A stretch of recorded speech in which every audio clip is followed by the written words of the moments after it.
자, 오늘은 여러분들하고 인성면접의 이해와 그 사례에 대해서 깊게 알아보는 시간 갖도록 하겠습니다.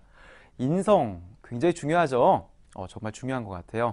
그 아무리 기술이 뛰어나도 또 능력이 뛰어나도 잘 어울리지 못하는 그런 사람들도 있고요. 또 아주 독특하고 또 괴팍한 그런 또 성격을 가진 분들 주변에 아마 있을 거라고 생각합니다. 자, 그분들 바라보시기에 어떠세요? 막 친근감이 느껴지고 막 그렇습니까? 자, 그렇지는 않죠. 자, 기업도 마찬가지입니다. 여러분들이 조직원이 된다면 무엇보다도 또 다양한 그런 인성을 갖고 있는 좋은 인성을 갖고 있는 아마 그런 사람들을 찾을 거라고 생각합니다. 자, 그래서 인성 면접 한번 인성을 바라보는 그런 시각들 정확하게 아셔야 될 것 같습니다. 자, 그러면 오늘 뭐 여러 가지 사례와 함께 말씀을 드리도록 할게요. 자, 일단 여러분들한테 한번 여쭤보겠습니다. 자, 우리 여러분들은 어떤 사람이 좋은 사람이라고 생각하십니까? 자기를 잘 이해해 주는 사람이요? 그리고요. 키가 큰 사람이요? 그리고요. 잘생긴 사람이요? 점점 이상향을 말씀하시는 거 아닙니까? 자, 그러면 또 한번 질문 드려보겠습니다. 그러면 여러분들이 싫어하는 사람은 어떤 사람이에요? 다시 말해서 나쁜 사람, 어떤 사람입니까? 말이 안 통하는 사람이라고요? 또요? 그렇습니까? 너무 자기 막 고집이 센 사람? 그렇습니까? 자, 누구나 여러분들도 방금 말씀하셨던 것처럼 좋아하는 사람이 있고 또 싫어하는 사람이 있는 거죠. 기업도 마찬가지입니다. 자기네 조직원 뽑는데 그런 거 안 따지겠습니까? 당연하죠.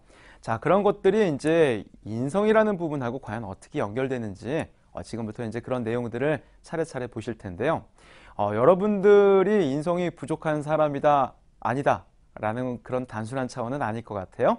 자, 일단 인성을 파악하기 앞서 갖고 일단 우리가 조직 속에 들어간다는 거, 그게 곧 취업이라는 걸 의미한다면 조직 속에서 가장 잘 어울리는 이상적인 조직원의 모습은 어떤 모습일지 한번 생각을 해봐야 될 것 같습니다. 자, 어떤 사람이 가장 조직에 잘 어울리는 사람일까요? 어떻게 생각하십니까? 한번 생각해 보세요. 이 동영상 보고 맨날 그렇게 바라만 보지 마시고요. 제가 여쭤볼게요. 어떤 사람이 가장 이상적인 조직원의 모습을 가진 사람이라고 생각하십니까? 생각났어요? 네. 자, 일단 조직에서 그냥 놀면 안 되잖아요. 또 그리고 조직 속에서 겉돌면 안 되잖아요. 그리고 또 조직에서 피해를 입히면 안 되잖아요. 여러 가지 많은 얘기가 있을 것 같습니다. 자, 이런 사람들, 지금 이렇게 여태까지는 안 되는 거를 얘기했다면 이번 되는 거를 한번 바꿔볼까요? 첫 번째입니다. 일단 조직에 잘 적응해야겠죠. 훌륭한 조직원이라면 그 조직의 일단을 잘 적응해야 될 것 같습니다. 그건 뭐 당연한 얘기 아니겠습니까? 조직에 적응을 하지 못하고 겉돌거나 아니면은 조직을 정확하게 이해도 못해가지고 조직과 상반된 그런 활동을 한다면 행동을 하고 언행을 한다면 굉장히 위험해지겠죠.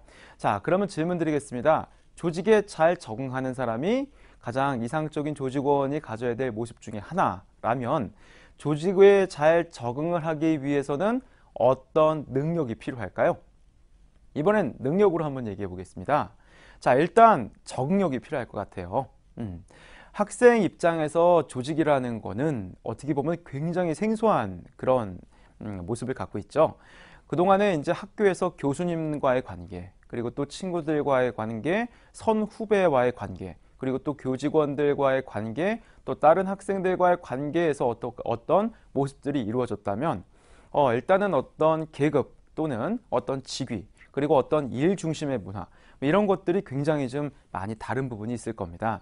자, 그래서요, 생각보다 취업할 때는 뭐든지 할 수 있을 것처럼 얘기하는 그런 지원자들도 막상 취업한 이후에 조직에 적응을 잘 못해서 생각보다 그만두는 사람들이 되게 많다는 거 아십니까? 이거를 이제 인사용어로 중간 이탈률이라고 얘기를 하는데요. 그런 이탈률을 최소화하는 그런 부분을 고민하는 것도 아주 인사팀의 중요한 사항 중에 하나죠. 그러면 그런 것들을 고민하지 않으려면 어떻게 해야 될까요? 당연히 조직에 잘 적응할 수 있는 능력을 가진 사람들을 더 심도 있게 더 고민해갖고 뽑으면 될 거라고 생각합니다. 자, 그래서요, 일단 조직에 잘 적응해야 된다면은 어떤 능력이 필요할까요? 첫 번째, 적응력이 필요할 거라고 생각합니다. 그죠? 적응력. 이 적응력을 그러면은 알 수 있는 방법은 또 뭘까요? 우리 지원자가 어떤 낯선 환경에서 훌륭하게 적응해서 어떤 성과를 이뤄냈던 어떤 사례 같은 거를 판단하면 아마 적응력을 조금은 파악할 수 있지 않겠습니까? 자, 두 번째, 조직에 대한 이해력이 있어야 될 것 같습니다. 조직이 천차만별이죠. 어떤 조직은 성과 중심의 조직이 있는가 하면 또 어떤 조직은 자기네들이 갖고 있는 그런 문화라는 거에 굉장히 집중하는 그리고 또 그런 전통을 굉장히 중요시하는 또 아니면 어떤 시스템을 중요시하는 그런 또 조직의 문화가 있는 것도 사실입니다. 사람이 천차만별이다시피 조직도 그 모습이 정말 천차만별이거든요. 그래서 그런 조직을 정확하게 이해하는 그런 모습도 굉장히 필요할 것 같아요. 자, 그 다음에는 주인 정신입니다. 그렇죠. 자기와 조직을 동일시해서 곧 내가 이 기업을 대표하는 사람이다 라는 인식을 갖고 일하는 것과 조직은 조직이고 나는 나다, 그냥 얼렁뚱땅 때우면서 나는 월급이나 받겠다 라고 생각하는 사람 없겠죠. 자, 두 번째입니다. 가장 이상적인 조직원의 모습 두 번째, 어때야 될까요? 자, 조직은 사람들과 함께하는 그런 모양새를 갖고 있습니다. 따라서 동료들과 일단은 잘 어울려야 될 것 같아요. 자, 동료들과 잘 어울리려면 어떤 능력이 필요할까요? 한번 생각해 보시겠습니까? 그렇죠. 일단 친화력이라는 게 필요할 것 같습니다. 일단 누구하고 친해지려고 노력을 해야지 그때 좋은 관계가 만들어지지 않겠습니까? 자, 두 번째는 이제 팀워크이라고 불리는 협력 정신이에요. 자기 혼자만 잘하는 거는 어떻게 보면은 조직에서는 참 맞지 않는 일이죠. 함께 잘하는 아마 그런 모습들이 무엇보다도 필요할 거라고 생각합니다. 자, 그 다음에는 어떤 게 필요할까요? 배려심 같은 것도 필요할 것 같아요. 나와 성격이 다르고 나와 서로 배경이 다른 사람들이 모여갖고 일하는 조직이 바로 기업, 회사 아니겠습니까? 그러면은 그 서로 다름을 또 인정해주고 또 그런 부족한 부분들을 서로 감싸 안아주는 또 양보하는 그런 배려심 되게 중요하겠죠. 자, 이상적인 조직원의 세 번째 모습 어떤 모습이 있을까요? 그렇죠. 조직에서 놀면 안 됩니다. 일하려고 조직에 들어가는 거잖아요. 주어진 일을 잘해야 될 것 같습니다. 자, 일 못하는 사람 되게 싫어할 것 같아요. 그죠? 자, 그러면 주어진 일을 잘 하려면 어떤 능력이 필요할 거라고 생각하십니까? 일단 제가 보기에는요, 책임성이 되게 중요할 것 같아요. 일단 자신의 일에 대한 딱 그 책임, 이 일은 바로 나의 일이다 라고 하는 그 마인드 중요하겠죠. 자, 그 다음에는 추진력이 있어야 될 것 같습니다. 내가 맡은 일을 끝까지 성취하고 성공하겠다 라고 하는 그 정신이 있어야만 또 어려운 난관도 극복하고 또 아이디어도 계속적으로 내면서 그런 일을 마무리할 수 있을 거라고 생각을 합니다. 자, 그 다음에 또 필요한 게 뭘까요? 프로의식이요. 중요하죠. 이 일은 그냥 단순하게 내가 해야 되는 일이 아니라 내가 최고가 되는 그런 과정이고 나는 이 일에서만큼은 정말 프로로 인정을 받겠다라고 하는 그런 마인드가 있으면 정말 어떤 사소한 직업이라도 어떤 사소한 일이라도 굉장히 그 일에서만큼은 정말 독보적인 존재가 될 수 있을 거라고 생각을 합니다. 자, 이상적인 조직원의 모습 네 번째를 보도록 하겠습니다. 어떤 모습이 또 이상적일까요? 오래 다녀야 될 것 같아요. 물론 조직에 잘 적응을 못해서 그만두는 경우도 있지만 조직에서 배울 만큼 배웠다. 나는 그래서 그만두겠다. 라고 하는 사람들도 또 있습니다. 자, 그러면 조직에서 오래 다녀야 되려면 어떤 능력들이 필요할까요? 근성이 있어야 될 것 같아요. 아무리 조금 사소한 그런 어려움, 또 어떤 사람과 그런 잘 맞지 않는 인간관계에 대한 그런 난관, 이런 것들을 결국은 극복할 수 있는 것이 바로 근성인 것 같습니다.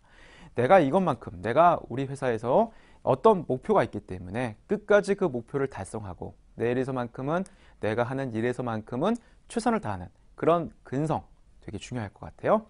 두 번째입니다. 변화 적응력 되게 필요할 것 같아요. 조직이 고정된 조직이라는 건 존재하지 않습니다. 여러분들도 한때는 학생들이었지만 이제 곧 사회인이 되는 변화의 과정을 거치는 것처럼 조직도 끊임없이 계속 이제 발전을 위해서 그런 자신의 모습을 또 바꾸고 합니다. 대표적으로 어떤 게 있을까요? 이제 부서 통폐합 같은 경우도 있을 거고요. 또 사업을 축소시키는 경우도 있고요. 그리고 또 이 순환 배치라고 해서 우리 또 이 한 직무에서 오래 일한 사람들을 또 전혀 새로운 직무에 배치하는 경우도 많죠. 자, 그럴 때마다 이제 겪는 부분들이 있을 거예요. 굉장히 스트레스도 많이 받고 지금 뭔가 힘들다라고 하는 분들도 굉장히 많은 것도 사실입니다. 그래서 그런 변화에 능동적으로 적응하는 것도 일단 이상적인 조직원이 가져야 될 훌륭한 모습이라고 생각합니다. 자, 그 다음에는 아까 말씀드렸다시피 목표의식이 굉장히 중요할 것 같아요. 내가 이 기업에서 어떤 목표를 달성하겠다라고 하는 그 목표의식이 있어야만 그 방향성을 갖고 굉장히 오랜 시간을 근무할 거라고 생각을 합니다. 자, 그 다음에요. 이상적인 조직원의 마지막 모습은 어떤 게 있을까요? 자, 이거는 뭐 기업마다 조금씩은 다를 것 같아요. 일단 뭐 체력, 필요하겠죠. 필요합니다. 체력, 뭐 이 체력이라는 거를 또 오해하지 마셔야 되는 게요. 무슨 여러분들 막 무슨 운동 막 하는 모습 생각하는데요. 그런 부분도 있지만 또 어떤 기업은요. 농구 잘하는 사람 뽑는 기업 있어요. 실제 제가 목격한 겁니다. 또 어떤 기업은 축구 잘하는 사람 뽑는 기업도 있습니다. 또 그리고 또 의외로 패션 쪽에서는요. 또 체력 되게 따지는 거 아십니까? 일의 강도가 센 그런 일들 당연히 체력 중요하다고 하겠죠. 자, 그 다음에는 겸손함이요. 겸손함. 뭐 벼는 익을수록 고개를 숙인다 이런 말씀 많이 들었죠. 아무리 실력이 있어도 잘난 체하고 고개 빳빳하게 들고 선배한테 대들고 그런 모습 좋아하는 사람 아무도 없을 것 같아요. 그래서 그런 겸손함을 요구하는 CEO 분들도 굉장히 많으십니다. 자, 그 다음에요. 윤리의식. 중요하죠. 윤리의식 중요합니다. 자, 요즘 이제 각종 사회에서 어떤 비리 같은 것들이 많이 목격되지 않습니까? 그럴 때마다 이제 기업에 대한 이미지도 안 좋아지거니와 그 여태까지 쌓아왔던 본인의 모든 노력들이 그 한순간으로 무너지는 모습들 참 안타깝지 않습니까? 이제 이런 것들이 지켜야 될 모습들을 지키지 못했을 때 나타나는 그런 원인이고 현상이라면 윤리의식 같은 것도 굉장히 중요할 것 같아요. 자, 제가 지금 얼마나 많은 능력을 말씀드렸는지 혹시 기억하십니까? 제가 말씀드린 것 중에서 혹시 필요 없는 거 하나만 골라보시겠어요? 기억이 안 나요? 그럼 되돌리기 해서 다시 보셔도 돼요. 자, 제가 말씀드린 것 중에서 필요 없는 거 없습니다. 정말 다 중요하죠. 자, 그러면 이렇게 한번 말씀드려 볼까요? 그거 다 갖고 있는 사람 있을까요? 지금 동영상 보는 바로 갖고 있으세요? 네. 본인은 그렇게 생각할지 모르지만 이 평가는 아마 남들이 평가를 일단 해줘야 될 것 같아요. 조직에 잘 어울리는지 아직 취업하지 않았잖아요. 그러니까 아직 확인되지 않은 정보라고 생각을 합니다. 물론 이제 그런 의지를 갖고 있는 거 중요하겠죠. 자, 기업도 마찬가지입니다. 잘 알고 있어요. 이 모든 것들을 중요하게 생각하지만 또 모든 것들을 충족할 수 없다는 거 누구보다 잘 알고 있습니다. 자, 그래서 결정한 게 있어요. 기업의 인재상이라는 부분이 바로 그런 여러 가지 좋은 것들 중에서 특히 우리 기업에 가장 강조되는 그런 부분들을 별도로 모아놓은 것을 말합니다. 보통 인재상이 물론 많은 기업은 제가 여태까지 봤을 때 12가지 인재상이 있는 기업도 있지만 보통 한 3가지에서 5가지 정도에서 규정되는 경우가 많습니다. 자, 대표적으로 어떤 게 있는지 아마 차례 말씀드리면은 어디선가 한 번쯤 봤다고 이야기를 하실 수가 있을 거예요. 자, 처음에는 창의성이요. 창의성 되게 중요하죠. 예. 요즘 이제 시대가 많이 급변하고 기술 발전도 굉장히 다양해지고 있는 상황이기 때문에 창의력이 없으면 힘들 것 같아요. 자, 두 번째입니다. 전문성. 그렇죠. 자신의 일에서만큼은 전문성을 갖는 모습 중요합니다. 도전정신. 앞으로 만나는 것이 다 편한 일만 있겠습니까? 계속적인 난관을 어떻게 또 뚫고 나가는가 하는 부분이 중요하고요. 도덕성. 방금 말씀드렸죠. 이런 자신의 그런 원칙 그리고 또 회사의 그런 기준들을 철저하게 지키는 모습 굉장히 중요합니다. 팀워크. 혼자 하는 일 없어요. 회사라는 것 자체가 모여서 함께 한다는 뜻 아니겠습니까? 그래서 서로 함께 할 수 있는 혼자 잘하는 것이 아니라 같이 잘하는 부분들 중요하죠. 글로벌 역량. 국내 시장으로는 이제는 만족하지 못하는 세상이 되었습니다. 자꾸 이제 해외 개척, 여태까지도 계속 선배님들이 노력했지만 더욱더 발전을 시켜야겠죠. 자, 그 다음에는 열정이요. 이 모든 것들을 지치지 않고 끌어나가는 원동력이라고 생각합니다. 주인의식이요. 조직과 자신을 분리하지 않고 자기가 주도적인 마음으로 모든 것에 책임의식을 갖는 그런 모습이 있죠. 자, 마지막입니다. 마지막은 뭘까요? 자, 이제 이런 리더십 같은 것들이 있을 것 같아요. 실행력이죠. 이 모든 것들을 상상으로만 생각하면 안 되겠죠. 직접 몸을 움직이고 손을 뻗어서 그 목표에 다가가는 노력들 굉장히 중요하다고 생각합니다. 여러분들, 제가 말씀드린 이런 내용들 중에서 기업들이 특별하게 중요하게 생각하는 그런 부분들이 바로 인성적인 부분들과 직결되는 부분이고, 이런 부분들을 앞으로는 집중해서 기업에서 어떻게 판단하는지를 이제 다음 시간에 계속 이어나가도록